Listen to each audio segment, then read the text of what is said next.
Hi and welcome everyone. Today we'll be talking about news-making headlines across the country. First, we look into California's bold new policy, paying homeless individuals to leave the state, controversial, desperate, or both. Then, we shift to Wall Street, where President Trump's surprise tariffs triggered a market crash that's still sending shockwaves through the global economy. Finally, we turn to the skies, where deadly tornadoes and relentless floods have battered the South and Midwest, how communities are surviving and what lies ahead. This is the America you won't see in postcards.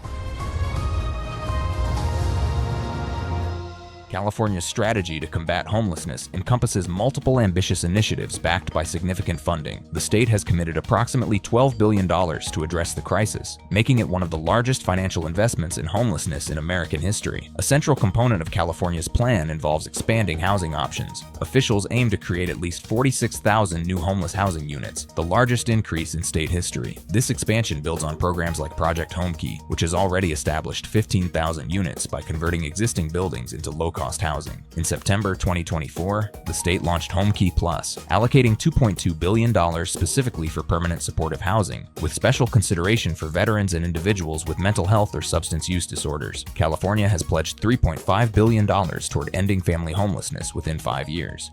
This funding is distributed across multiple initiatives: $1.85 billion for rental support and prevention, $1.6 billion in grants to local governments, and $40 million for family-specific housing development. The state's planning documents set ambitious targets, providing housing for 65,000 individuals and ensuring stability for 300,000 others. These goals integrate with programs like CAL-IM, which leverages health insurance to address housing needs. Early results from a pilot program showed 36% of homeless participants securing permanent housing by 2022.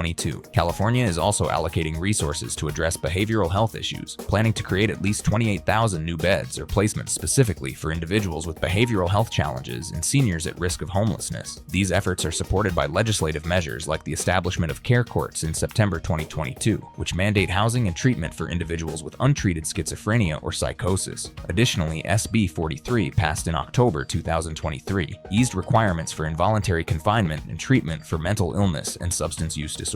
Student homelessness receives specific attention, with $1.75 billion allocated to address housing insecurity among students at the University of California, California State University, and California community colleges. The state has also developed strategies to address encampments. California allocated $50 million, plus targeted programs and grants, to transition people from unsafe encampments to stable housing. The 2024-25 budget includes $250 million for the Encampment Resolution Fund program, $150 million in 2024-25, and $100 million in 2025-26. In March 2025, Governor Gavin Newsom unveiled the Action Plan for Preventing and Ending Homelessness in California 2025-2027, aimed at providing accountability and measurable goals. This builds on investments exceeding $20 billion since 2019. However, some local residents propose different approaches to addressing homelessness, as one Santa Cruz resident suggests. So there's really, I think what it is that they're up in people's spaces where they don't need to,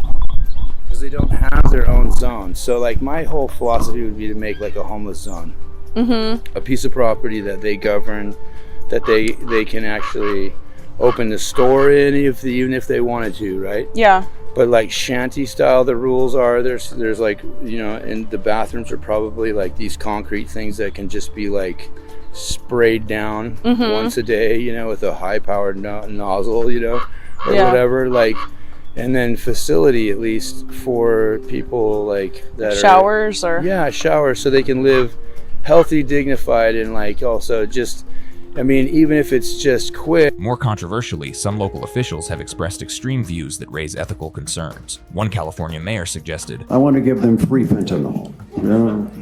I can't understand what you're saying. You wanted to get them what? I want to give them all the fentanyl they want. Such statements highlight the tension between compassion and frustration that characterizes public discourse around homelessness. The same official later acknowledged, Okay, first is to think, if we think about homeless people,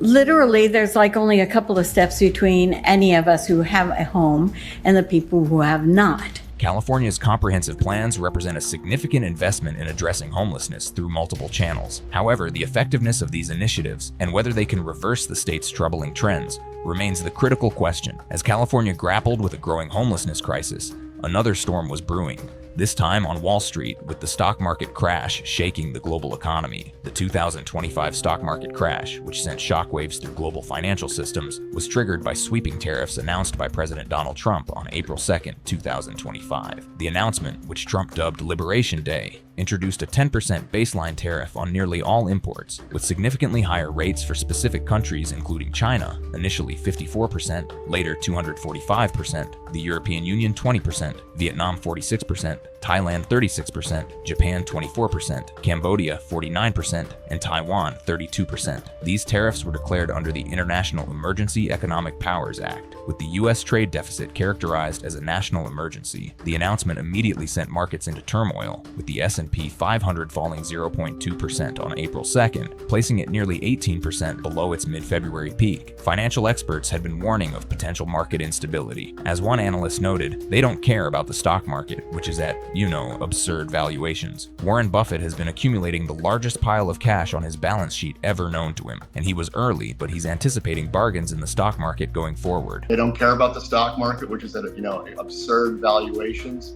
Warren Buffett has been accumulating the largest pile of cash on his balance sheet ever known to him, and he was early, but he's anticipating bargains in the stock market going forward. Some economic observers had predicted that economic contraction was inevitable, so it's just a recession had to happen, and it's going to happen, and it's not the end of the world. But Trump is a one-term president, and he wants to have his legacy that he restructured the U.S. economy. People on Wall Street won't like it, but Main Street people are already in pain. So a recession had to happen, and it's going to happen, and it's not the end of the world, but Trump is a one-term president, and he wants to have his legacy that he restructured the U.S. economy. People on Wall Street won't like it, but Main Street people are already in pain. The market's negative reaction intensified over the next 2 days. Between April 3rd to 4th, 2025, the Dow Jones Industrial Average lost over 4,000 points, a staggering 9.48% decline. The S&P 500 dropped 10% and the Nasdaq fell 11%, resulting in a historic $6.6 trillion loss in market value, the largest 2-day loss in history. The bond market initially saw investors seeking safety, with the 10-year Treasury yield falling to 3.86% on April 4th. However, as the week progressed, yields surged dramatically, with the 10-year yield reaching 4.5% by April 9, and the 30-year yield jumping 54 basis points to 4.92%, marking the largest 3-day increase since 1982. Economic analysts have pointed to broader systemic issues behind market instability. Their biggest risk during a recession is losing their job. That's their biggest asset. So there'll be some job losses, but this is kind of a course correction that we've been seeing since the great financial crisis. This constant money printing and government spending, not by just the US, but all governments across the globe. Some market analysts predict a different kind of economic downturn than most anticipate. I'm expecting a massive crash, and I'm expecting a really, really bad crash, but it's a much different crash than most people expect. If you think about a crash, what's everybody afraid of? A recession? A market crash? What does that mean? Well, if things crash, let's say what most people think. My retirement portfolio drops. My real estate, my home drops. I lose my job. I get a lower paying job. My business doesn't do as well. I don't make as much money. What all that means is that the quality of my life would go down. After days of market turmoil, President Trump announced a pause on further tariff increases on April 9th, 2025. This announcement provided temporary relief, with the S&P 500 rising 9.52%, the Dow Jones increasing by 7.87%, and the Nasdaq gaining 12.16%. By May 2nd, 2025, major indices had largely recovered, with both the US and China agreeing to exempt certain goods from tariffs. China exempting $40 billion worth and the US exempting $102 billion worth based on 2024 trade volumes. Despite this recovery, concerns remain about the long-term economic impact of these trade policies. Jamie Dimon, CEO of JP Morgan Chase, has warned of inflationary pressures on both imported and domestic goods, potentially weighing on economic growth. The market crash highlighted ongoing concerns about supply chain disruptions and the risk of a global recession. As financial markets stabilize, economists continue to debate whether this event represents a necessary correction or signals deeper structural issues in the global economy that could lead to further instability in the coming months. Aside from the stock market chaos, the southern US was dealt another heavy blow as devastating floods and tornadoes tore through the region, leaving behind a trail of destruction and deepening the nation's sense of uncertainty. In early April 2025, a catastrophic weather system unleashed widespread tornadoes and flooding across the southern and midwestern United States. This severe weather event, spanning from April 2nd to April 7th, was described by the National Weather Service as multi-day catastrophic and potentially historic. The Storm Prediction Center had issued a rare high-risk warning on March 28th, anticipating the severe weather that would later materialize into a tornado outbreak and historic flooding. The storms affected a broad geographical area, including Texas, Arkansas, Oklahoma, Indiana, Kentucky, Missouri, Illinois, Tennessee, Michigan, Ohio, Mississippi, Alabama, Georgia, and Florida. The event received a score of 96 on the Outbreak Intensity Score, OIS, classifying it as devastating, with 156 confirmed tornadoes and rainfall amounts reaching up to 15.59 inches in Benton, Kentucky. Eyewitness accounts captured the terrifying scale of these tornadoes, as one witness exclaimed while recording a tornado in the Dallas area, "Oh, it's massive. Oh my gosh, it's big." Tornadoes swept through the Dallas area Saturday night, killing at least 11 people, injuring dozens, and leaving widespread damage.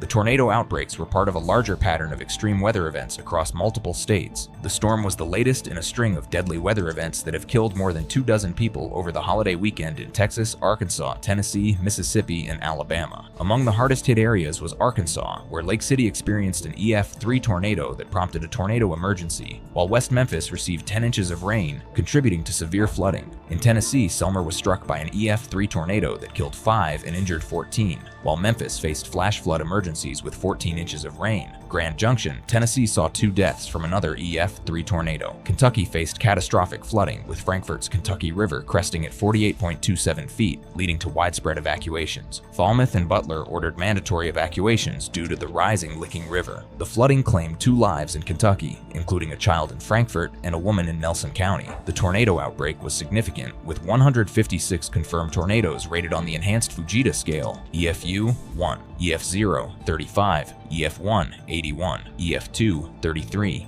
EF3 6, with no EF4 or EF5 tornadoes recorded. The strongest tornadoes, rated EF3, had winds up to 165 miles per hour, occurring in Ebo, Missouri and Senatobia, Mississippi on April 2nd to 3rd. The flooding was equally devastating, driven by torrential rains and saturated ground conditions. Memphis, Tennessee received 14 inches of rain since Wednesday, while West Memphis, Arkansas saw 10 inches. Benton, Kentucky recorded a maximum of 15.59 inches. The severity of flooding was catastrophic in many areas, especially in Kentucky, with 8 to 12 inches of rain. The Kentucky River in Frankfort crested at 48.27 feet, exceeding flood stage, and the Licking River in Falmouth neared record levels from 30 years prior, which had resulted in 5 deaths and 1,000 homes destroyed. The town of Raves, Tennessee, a community of 200, was nearly entirely underwater after the Obion River overflowed, following a February levee failure. Flash flood emergencies were declared in Memphis, Tennessee, and Little Rock, Arkansas, with Mobile, Alabama, recording a record stout 6.51 inches of rain. Over 45 river locations across multiple states were expected to reach major flood stage, causing extensive flooding of structures, roads, bridges, and critical infrastructure. The combined disasters resulted in at least 24 fatalities,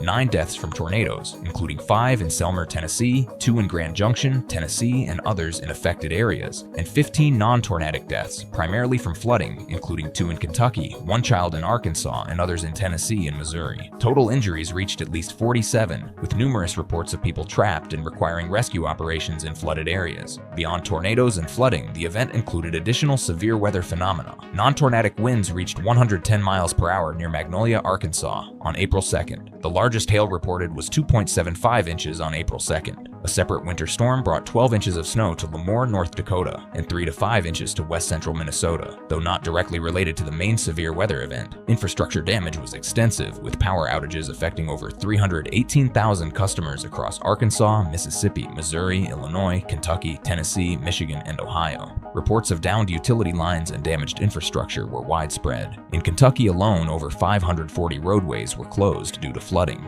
and 1,100 residents were left without water in some areas. The response to the disaster was swift and multifaceted. Kentucky's governor issued a state of emergency, and President Trump approved emergency declarations for Arkansas, Kentucky, and other affected states. Arkansas Governor Sarah Huckabee Sanders also declared a state of emergency to provide funding for response efforts. Relief organizations mobilized quickly. The Y'all Squad deployed aid trucks to Tennessee and Arkansas. The American Red Cross deployed over 1,110 responders providing aid and support support, the Salvation Army continued relief efforts in western Kentucky and Tennessee, and the Realtors Relief Foundation offered $500,000 to Missourians impacted by tornadoes. While the U.S. grappled with these devastating weather events, severe flooding also affected other parts of the world. In South America, severe flooding has forced nearly 140,000 people from their homes in Paraguay, Argentina, Uruguay, and Brazil following days of torrential rains. Paraguay is the hardest hit, with about 100,000 people evacuating their homes, according to the country's National Emergency Department.